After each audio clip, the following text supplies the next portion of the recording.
história da música no Brasil e história da República também.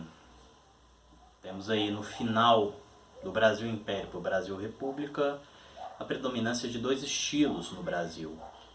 A modinha, que provavelmente veio ali de Portugal, que era um estilo mais lírico, mais melódico, e o lundu, que é um canto, uma dança oriunda da África, que colocou aí um remeleixo na nossa música.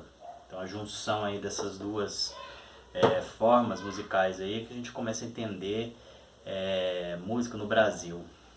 E aí chegamos na década aí de 1900 e temos a gravação de O Abre Alas, da Chiquinha Gonzaga, representando o estilo marcha.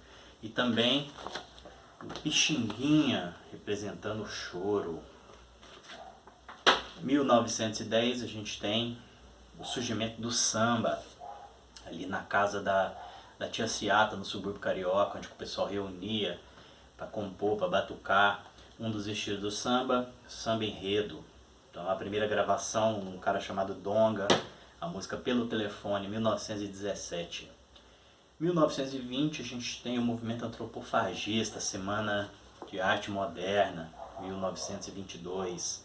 E esse movimento é encabeçado por Oswald de Andrade, Mário de Andrade, Tarsila do Amaral, Cândido Portinari. Também tem a representação aí na música do Vila Lobos, um movimento que busca criar uma identidade cultural nacional que ainda não tínhamos. E no final dessa década a gente tem também o surgimento da música sertaneja, por um cara chamado Cornélio Pires. E esse livro vai falar sobre isso. E sai catalogando artistas que já cantavam esse estilo, mas manda para São Paulo para gravar. E aí a gente tem a primeira gravação da música sertaneja com a dupla Mariana e Caçula, a música Jorginho do Sertão. A gente vira a década, vamos aí para a década de 30, a era do ouro e do rádio, onde grandes artistas, né, se apresentam no rádio. O rádio passa a entrar em algumas casas. Quem tem um rádio junto, um monte de gente ao redor ali para ouvir na casa daquela pessoa.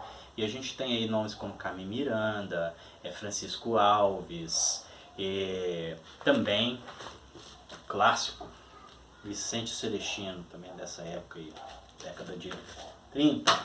Década de 40 é marcada pelo regionalismo. Dorival Caymmi cantando sobre o mar, o Barquinho ali no litoral nordestino. E no sertão, no Agreste, nós temos aí o Luiz Gonzaga e a criação do Baião em 40. 50, a gente tem a criação de um estilo chamado rock and roll lá nos Estados Unidos, por uma mulher chamada Sister Rosetta, que pega ali o gospel e coloca um ritmo, né, maior nesse gospel. E essa música chega no Brasil, e aqui no Brasil a Celi Campelo é precursora desse estilo, com a gravação de uma versão de Estupro Cupido. E também temos, no final da década de 59, o surgimento da Bossa Nova, com o disco Chega de Saudade, do João Gilberto. E esse livro fala um pouco sobre esse momento. Década de 60 a gente tem dois grandes estilos, o surgimento de dois grandes estilos. O cachorro não está me deixando concluir, mas vocês vão entender. Nós temos aí a Jovem Guarda, que vem de referência aí dos Beatles, uma banda que surge lá na Inglaterra e influencia, né, várias gerações aí. A primeira no Brasil faz essa versão das músicas, e não só dos Beatles, mas de outros, do rock internacional. Cria-se a Jovem Guarda aqui no Brasil. Eu indico o livro aí do Erasmo Carlos, Minha Fama de Mal, representando a Jovem Guarda. Também temos a MPB, que é a parte de esquerda desse momento, e eu indico esse livro, né? A MPB surge, também a sigla Música Popular Brasileira surge nessa época com Geraldo Vandré, do Lobo, Chico Buarque, nessa primeira fase fazendo músicas de protesto. Não ficamos só nas músicas de protesto, mas marcou nesse momento. E o final dessa década, mais precisamente 68, Caetano Veloso reúne mais uma turma e quer dar continuidade ao que aconteceu ali em 22, no movimento antropofagista, de reafirmação dessa identidade. E ele cria o movimento Tropicalismo e escreve esse livro Verdade Tropical, que fala sobre esse movimento, né, essa fase, que era, segundo o Caetano ali, a ideia dele era juntar essas referências, né, do folclore brasileiro, da música regional, com a nossa música mais contemporânea. E também em 70 a gente teve, agora já em 70, né, a gente teve outros movimentos que surgiram também. A MPB continua, mas surgem outras pessoas, outros artistas, né, que aparecem, principalmente em 73, que a gente tem uma turma boa, que não apareceu na década de 60 e tem mais espaço agora.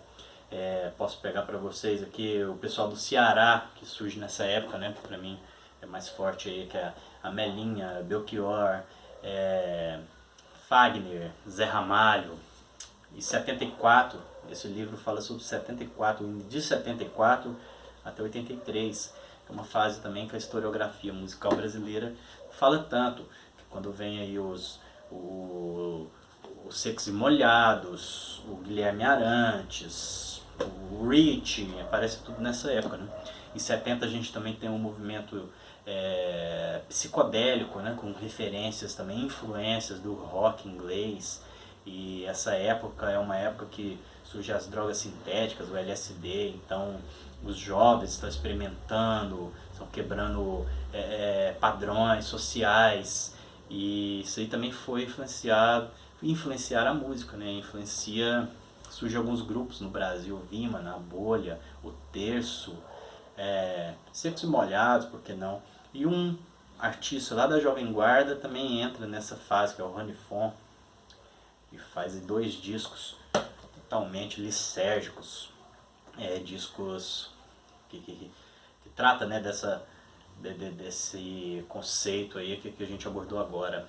Também nessa época temos o movimento aí do Clube da Esquina, Milton Nascimento, lá em Minas Gerais, Márcio Borges, Lô Borges, essa turma toda com influência dos Beatles, compondo, escrevendo músicas, baladas, e é um movimento também muito forte que acontece aí na década de 70. Também temos os Malditos, que era uma turma que também fazia música popular, mas que estava meio na contramão da regra, né? da receita do bolo. Eles faziam músicas desconstruindo tudo, e por essa escolha estética acabaram ficando meio escondidos, que é o Jardim Macalé, que é o Arrico Barnabé, que é Jorge Maltner, Sérgio Sampaio, e o meu preferido, Itamar Assunção, essa caixa, que é a caixa preta, que tem todos os discos do Itamar Assunção. Recomendo muito também. Década de 60 nós tivemos outros estilos também, o brega, um canto do país, né, que estava forte também, mas os mais fortes assim que eu queria falar mais são esses. E aí a gente vira para 80, década de 80 tivemos o B-Rock, o rock nacional. Era um tempo de abertura política e uma certa liberdade, então a juventude estava querendo falar, a geração Coca-Cola, né, os burgueses sem religião, um movimento muito forte que ficou mais concentrado ali em Brasília, e também em São Paulo e Rio de Janeiro, que era onde saía, né, os artistas, né, mas grande parte da turma veio de Brasília. E ali mais no Nordeste mesmo ainda, né, no finalzinho do 80 aí, mais ou menos, tivemos o movimento Mangue Beat, que ele vai tomar mais força em 90, mas ele começa no final de 80 ali, com Chico Science, com Fred 04, Mundo Livre, e Ed, Banda Ed e mais outros. E aí, voltando um pouco aí no final de 80, nós também tivemos a ascensão da música sertaneja romântica, um disco que eu escolhi aqui para falar sobre para vocês, esse do Leandro Leonardo. Principalmente ali por conta da eleição do presidente Fernando Collor, que deu uma força para essa turma, né? Esqueminha ali com o Globo e tal, e coloca todo mundo em evidência. Leandro Leonardo, Zezé de Camargo e Luciano. Então tivemos esse momento aí forte também. Tivemos também um momento forte na década de 90 do pagode.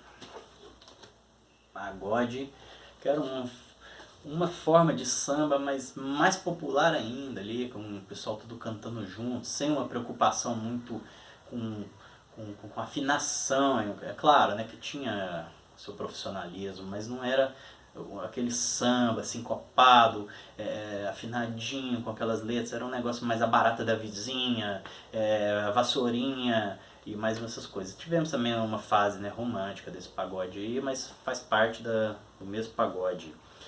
Também o Axé Bahia, né? O Axé, separei aqui o Netinho, mas o Axé que foi forte aí que surge esse movimento, que vinha da Margareth Menezes, de outros ali, do Chiclete com Banana. Mas o que aparece mais ali no início da década de 90 é Daniela Mercury, com os seus discos aí do Swing da Cor, né, A Cor da Cidade.